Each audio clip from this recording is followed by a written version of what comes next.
YCP MLA రోజా మీడియాతో మాట్లాడుతున్నారు. ఇప్పుడు లైవ్ చూద్దాం.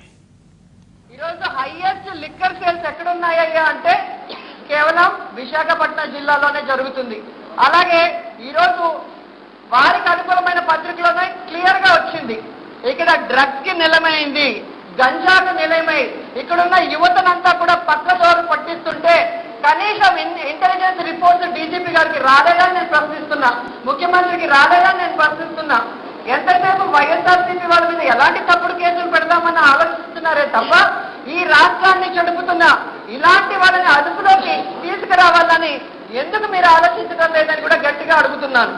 అండ్ ముఖ్యంగా మీరు చూస్తే బెల్ట్ షాపులు విపరీతంగా పెంచేసి ఏ విధంగా ఇక్కడ టార్గెట్లు పెట్టి పేద మధ్య తరగతి వాళ్ళ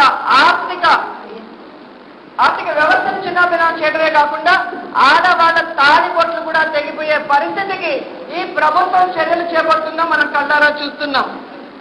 ఈరోజు మంత్రి స్థానంలో ఉన్న అయ్యన్న పాత్రులు లాంటి వాళ్ళే ఇలాంటి గంజాయి సాగు చేయిస్తున్నారని పత్రికల్లో నేను చూసినప్పుడు నాకు చాలా ఆశ్చర్యం వేసింది.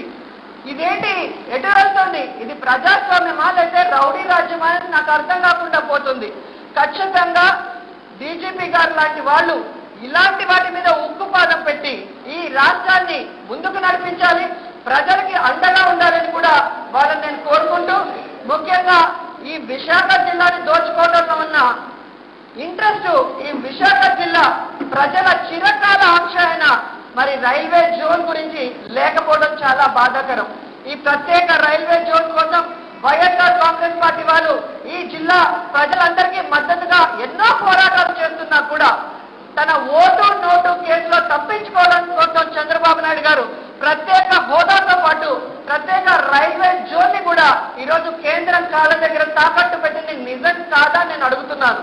కాబట్టి మీ అందరి ఆకాంక్ష కోసం ఈ జిల్లా అధ్యక్షుడైన మరి అమర్నాథ్ గారు మరి పాదయాత్ర చేపట్టబోతున్నారు. కాబట్టి మీరందరూ కూడా పార్టీలకు అతీతంగా, కులాలకు అతీతంగా జర్నలిస్టులు, లాయర్లు, డాక్టర్లు, విద్యార్థులు, మహిళలు, రైతులు అందరూ కూడా మద్దతు ఇవ్వగలిగితేనే మీకు ప్రత్యేక రైల్వే జోన్ వచ్చే అవకాశం ఉంటుంది.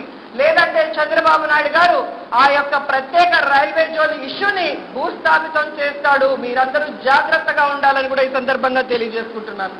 అలాగే ఈనాడు పేపర్ అలాగే మీరు చూస్తే నిన్న మొన్న ఈనాడు పేపర్లో చాలా క్లియర్ కట్ గా వచ్చింది ఈ రాష్ట్రంలో ఏ విధంగా కరువు తాండవిస్తుందో.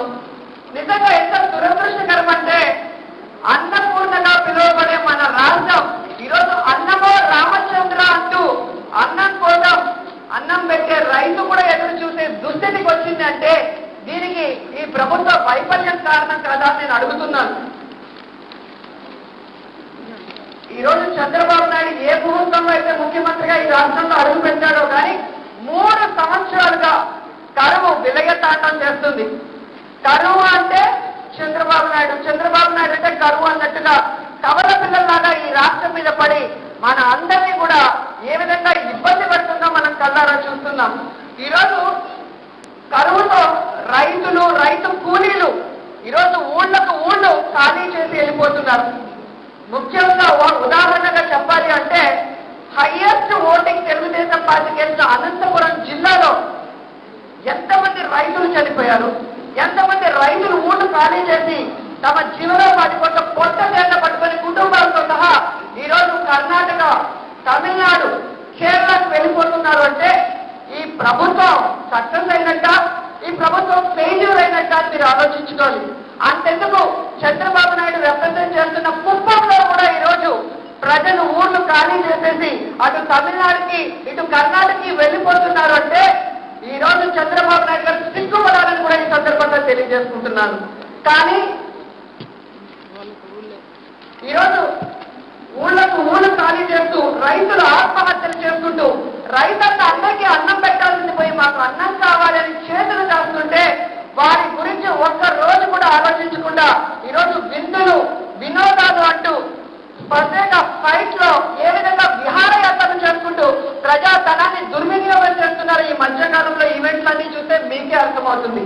చంద్రబాబు నాయుడు అధికారంలోకి వచ్చాక దాదాపు 1152 మంది రైతులు ఆత్మహత్యలు చేసుకుంటే వారికి కాంపన్సేషన్ ఇవ్వాలి, వారికి నష్టపరిహారం చెల్లించాలన్న కనికరం కూడా ఈ ముఖ్యమంత్రికి లేకపోవడం మన దురదృష్టంగా మీ అందరికీ తెలియజేసుకుంటున్నాను.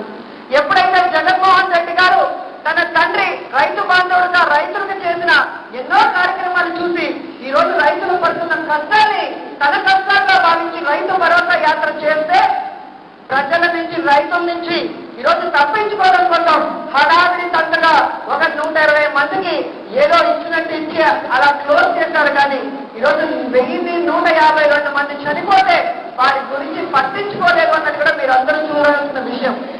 ఇక హాస్యాస్పదమైన విషయం ఏంటంటే చంద్రబాబు నాయుడు తనని ముఖ్యమంత్రి చేసిన కుప్పం ప్రజలకైతే నీళ్లు ఇవ్వలేడు. కానీ ఈ రోజు పులివెందులకు నేను నీళ్ళు ఇచ్చాను అని ప్రజల చేతిలో పువ్వులు ప్రజల చెవుల పువ్వులు పెడుతుంటే అందరూ కూడా ఆశ్చర్యపోతున్నారు. ఎందుకంటే మా అమ్మకి వెన్నుపోటు వచ్చాడు, తనని ముఖ్యమంత్రిగా చేసిన కుప్పం ప్రజలు కూడా నీళ్ళు లేకుండా వెన్నుపోటు పొడుస్తూనే వస్తున్నాడు.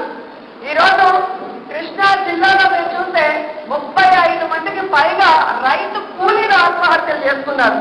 మరి పట్టుసీమ పక్కనే ఉంది కదా, ఎందుకు ఇంతమంది ఆత్మహత్య చేస్తున్నారో కూడా ఆయన చెప్పాల్సిన అవసరం ఉంది.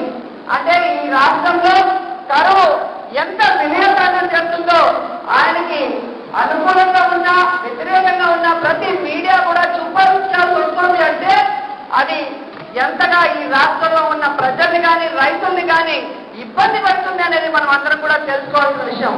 కాబట్టి ఇప్పటికైనా చంద్రబాబు నాయుడు గారు ఏ విధంగా అయితే మేనిఫెస్టోలో చెప్పాడో ఆ విధంగా రైతులకి అసలు వడ్డీతో సహా రుణమాఫీ చేయాలి.